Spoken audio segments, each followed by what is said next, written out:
Hey, good morning. Welcome to day 11 of Daily Habit.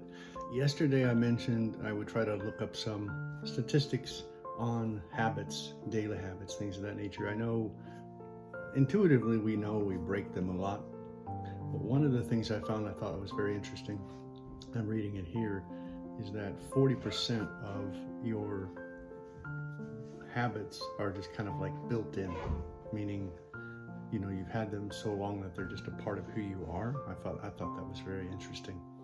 So, how long does it take to really form a habit? I think I originally said I thought it takes at least 30 days, sometimes 60, and I wasn't really sure. Because there is a myth out there that says it takes like 21 days, for a habit to form. So I'm scrolling down here on this webpage to see kind of what it's talking about. And it basically says, that even with the popular idea of 21 days to solidify a habit, a lot of people, during their New Year's resolutions, they make these, like let's say pick up some extra exercise, eat a certain less of a type of food, drink less of a certain type of alcohol. When they do a survey of most folks after the new year, only 9% of the people that made like a New Year's resolution by the 21st of January actually have kept that resolution. So it's difficult to maintain a daily habit. So today we're kind of diverting a little bit, and you get to see my ugly mug here a little bit longer.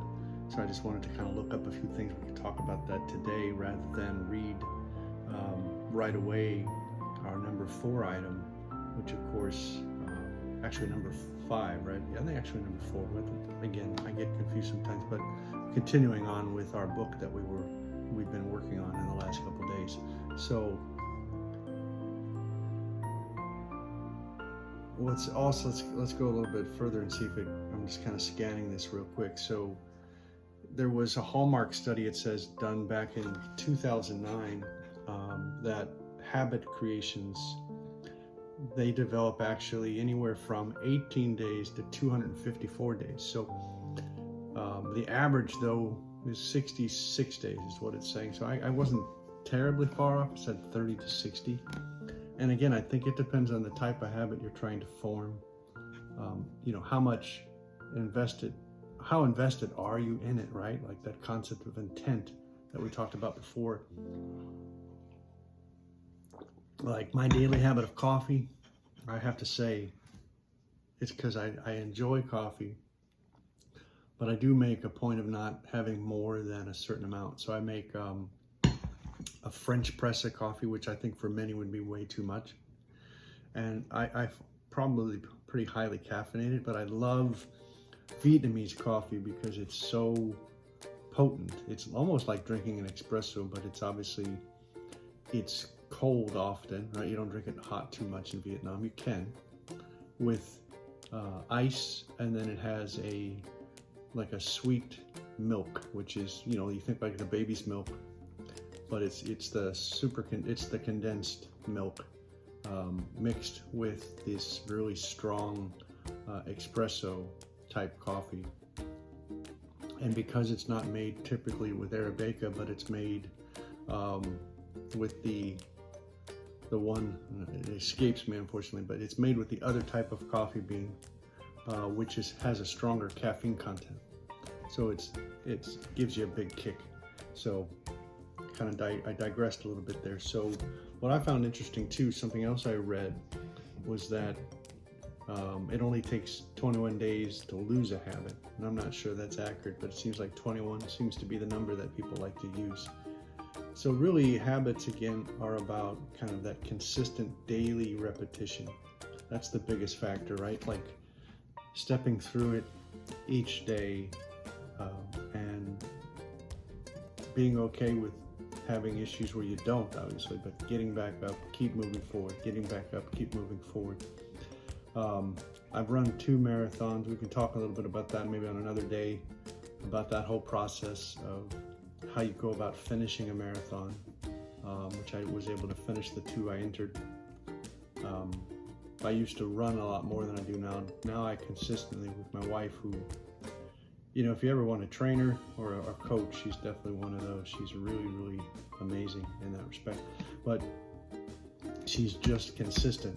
So you go for a walk every day. I mean, we have some days where we literally don't go because things come up, but for the most part, between 5 to 7 days a week, we go for at least a 2-mile walk. Now, she would say I used to do a lot more and I should do a lot more. So those are the things you have to kind of think about. Can you, will you, do you have the motivation to do it? Because motivation is important. If you don't have that motivation, one of the things I read too is a psychological concept. I think it was called 5-5. I'll just keep it simple. I think it was 5-5-5, but I didn't learn the third 5. But basically it just said, you know, in 5 years, is this something that's going to matter to you? Will you be upset that if you stop?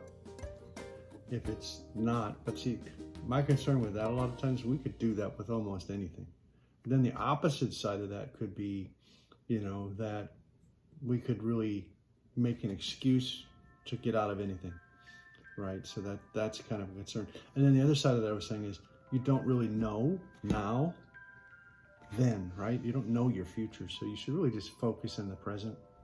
But at the same time, you want to look at the benefit, right? Like, why am I doing this? And sometimes you're doing it because it's good for your health. Sometimes it's good for your mental space. Taking a walk is really good, not only for your health physically, right? You're getting fresh air, but I think it's also good for your mental space. Like, it allows you to maybe talk with your spouse, or just not talk at all, look at nature, right? Being outdoors, being connected. Same thing with a reading habit. It kind of, it builds your lexicon, it builds your toolbox, it builds your way of thinking about the world in which you live. Hopefully it also helps you connect ideas to other people, so that if you're out there, you have some conversational currency. So you don't just become so inwardly about yourself, but you become more about others. And through that process of working with others and thinking of others, you become more connected to your community, to your life. So I appreciate you taking the time here today with me. I'm not sure I got all the answers here, because I think the other thing I wanted to find out really was, I guess we did, right? That only 9% of people kept their New Year's resolutions. That gives you an idea that habits, even though there are 40% of almost automatic that we have built in, a lot of what we try to do doesn't always work out. And that's often life, right? You fail, and then you keep going at it. Sometimes in those failures, you find your success because you learn from those failures. Those are statements we've said over and over, right? Like, you keep learning from what didn't work, you make those adjustments, and you keep going. Important, of course, within it is to have a plan. You know, for this process that we've been doing with the daily habit, the plan has just been to be consistent each morning, to read something, to keep incrementally increasing that reading with you. We've been going through a particular book, which has been really interesting. Like I said, I kind of diverted today. I appreciate it. So tomorrow we'll pick up on that book. So today, this video is just me and my ugly mug. Thanks again for spending a few minutes with me. Hope you're having a great Sunday. God bless, and see you tomorrow.